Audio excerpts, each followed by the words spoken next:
Assalamualaikum warahmatullahi wabarakatuh. Di sini saya akan menjelaskan proposal faktor-faktor yang mempengaruhi minat muzaki dalam menunaikan zakat di lembaga amil zakat Nurul Hayat Madiun. Proposal ini saya buat untuk memenuhi tugas UAS mata kuliah metodologi penelitian kuantitatif. Selanjutnya, bab 1 terkait pendahuluan. Latar belakang dari pembuatan proposal ini ialah zakat merupakan kewajiban setiap umat Islam yang memiliki kemampuan untuk memberikan sedikit hartanya dan diserahkan bagi mereka yang berhak menerima.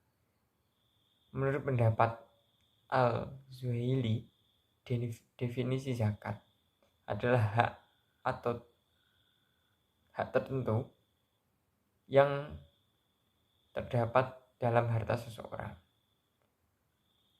Dan dalam Quran surat At-Taubah juga menjelaskan yaitu penyucian jiwa dan harta. Secara bahasa, zakat berarti suci. Dalam artian diri seluruh wujud dan berbagai macam bagian yang bukanlah menjadi hak dari kita, namun hak orang lain yang disebutnya dengan zakat. Hukum menunaikan ibadah zakat bagi umat Islam adalah wajib. Zakat adalah ibadah amaliyah ijtimaiyah yang posisinya sangat penting, strategis dan menentukan, baik dilihat dari sisi ajaran Islam maupun dari sisi kesejahteraan umat. Sebagai salah satu ibadah pokok, zakat juga termasuk dari ibadah rukun Islam yang ketiga dari 5 rukunnya. Tingkat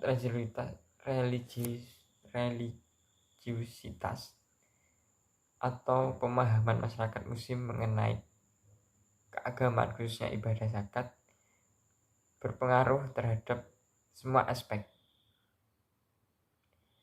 kehidupan manusia, khususnya berdampak pada kesadaran masyarakat dalam membayar zakat. Dari latar belakang ini, adapun rumusan masalahnya. Yang pertama, bagaimana pengelolaan zakat di lembaga Nurul Hayat Madiun.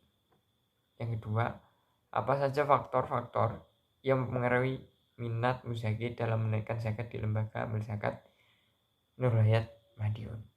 Dan yang ketiga, apakah penyebab minimnya minat muzaki dalam menunaikan zakat. Dan untuk tujuannya, yang pertama, untuk mengetahui dan menganalisis pengelolaan zakat di lembaga amil zakat Nurul Hayat Madiun. Yang kedua, untuk mengetahui dan menganalisis faktor-faktor yang mempengaruhi minat muzaki dalam menunaikan zakat di lembaga Nurul Hayat Madiun. Dan yang ketiga, untuk mengetahui dan menganalisis penyebab minimnya minat muzaki dalam menunaikan zakat. Untuk manfaat dari proposal ini, secara teoris penelitian ini diharapkan dapat memberikan bantuan pemikiran dan perkembangan ilmu studi ekonomi terkhusus tentang zakat dalam menghadapi tantangan perkembangan perekonomian di saat ini. Secara praktis, bagi penulis, harapannya dapat menambah pengetahuan, wawasan, dan gambaran sebagai referensi selanjutnya, khususnya bagi mereka yang ingin memperdalam pengetahuan tentang zakat. Kedua, bagi N Ponorogo, penelitian ini diharapkan dapat menjadi sebuah karya yang menambah pengetahuan dan wawasan bagi seluruh elemen di kampus IAIN Ponorogo. Selanjutnya di bab 2, landasan teori. Zakat adalah merupakan kewajiban setiap umat Islam sesuai dengan atas latar belakangnya. Selanjutnya terkait lembaga amil zakat. Zakat, infak, dan sedekah atau yang bisa disingkat dengan ZIS merupakan ibadah yang tidak hanya berhubungan dengan nilai ketuhanan saja, namun berkaitan juga dengan hubungan kemanusiaan yang bernilai sosial. ZIS memiliki manfaat yang sangat penting dan strategis dilihat dari sudut pandang ajaran Islam maupun dari aspek pembangunan kesejahteraan umat. Zakat mempunyai potensi yang bagus dalam mengentas kemiskinan dan kesenjangan ekonomi. Hal ini dapat dilihat dari persentase angka kemiskinan yang turun gratis dari angka 84% ke angka 74%. Pengelolaan zakat melalui Badan Amil Zakat atau BAS, disingkat BAS, atau lembaga amil zakat yang bisa disingkat dengan LAS mempunyai beberapa keuntungan. Di antaranya lebih sesuai dengan syariat sebagaimana sejarah Nabi. Disiplin para muzaki lebih terkontrol, menghindari perasaan rendah diri dari mustahik, pengelolaan dan pendayagunaannya yang lebih efektif dan efisien, serta sebagai bentuk penyelarasan syariat Islam dengan lembaga pemerintah. Di Indonesia, pengelolaan lembaga amil zakat diatur dalam Undang-Undang RI nomor 23 tahun 2011 tentang pengelolaan zakat yang menggantikan Undang-Undang nomor 38 tahun 1999. Pengelolaan zakat pun juga sudah diatur di Undang-Undang sebagai landasan hukum pelaksanaan zakat di negara ini. Selanjutnya, studi penelitian terdahulu. Penelitian sebelumnya menjadi salah satu acuan penulisan sehingga dapat memperkaya teori yang digunakan dalam melakukan penelitian ini. Penelitian terdahulu, minat muzaki dalam menentukan zakat masih terus dilakukan dan perlu pengembangan teori lebih lanjut. Berikut merupakan penelitian terdahulu berupa beberapa jurnal terkait dengan penelitian yang dilakukan penulis. Kerangka pemikiran. Di sini saya menggunakan 3 variabel. Yang pertama, variabel Y sebagai lembaga amil zakat dan variabel X1 dan X2. X1 terkait tingkat religiusitas dari muzaki, dan yang kedua tingkat ketidakpercayaannya muzaki terhadap lembaga. Selanjutnya, metode penelitian. Penelitian semacam ini merupakan bagian dari penelitian kuantitatif yang mengumpulkan data sebagai data kuantitatif, numerik, dan pemikiran. Strategi ini mulai dengan data dengan mengubahnya menjadi informasi yang berguna untuk pengambilan keputusan. Variabel penelitian. Variabel yang diteliti menjadi 2 variabel, yaitu variabel independen dan variabel dependen. Untuk variabel dependen, yaitu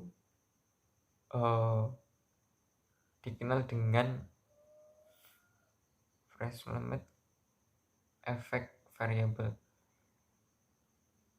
adalah variabel yang digunakan sebagai akibat atau yang dipengaruhi oleh variabel independen. Variabel dependen pada penelitian ini adalah lembaga ambil zakat dengan simbol Y. Dan yang kedua adalah variabel independen. Nah, di sini variabel independen saya menggunakan tingkat religiulitas dengan simbol X1, dan variabel yang kedua independen. Yang kedua yaitu ketidakpercayaan terhadap lembaga amil zakat atau SIS dengan menggunakan simbol X2. Lokasi penelitian ini dilakukan pada lembaga amil zakat Nur Hayat Madiun serta beberapa muzaki di lembaga tersebut. Populasi dan sampel. Menurut Sugiono, populasi adalah wilayah generalisasi yang terdiri antara objek dan subjek yang mempunyai kualitas dan karakteristik tertentu yang ditetapkan oleh peneliti untuk mempelajari, kemudian ditarik kesimpulan. Penelitian ini menggunakan populasi di wilayah Madiun dan sekitarnya. Jenis dan sumber data. Keseluruhan data yang digunakan dalam penelitian ini menggunakan data primer yang diperoleh dari hasil wawancara secara langsung kepada pihak terkait. Sumber data yang digunakan dalam penelitian ini adalah tingkat kepercayaan muzaki kepada lembaga amil zakat Nur Hayat Madiun. Metode pengumpulan data. Data yang digunakan dalam penelitian ini adalah data primer yang berupa data wawancara langsung. Data primer adalah data yang diperoleh lewat wawancara langsung dengan pihak yang terkait. Data primer biasanya berwujud kuesioner dan dokumentasi secara langsung. Mungkin cukup itu yang bisa saya sampaikan, dan kurang lebihnya saya mohon maaf apabila salah kata. Wassalamualaikum warahmatullahi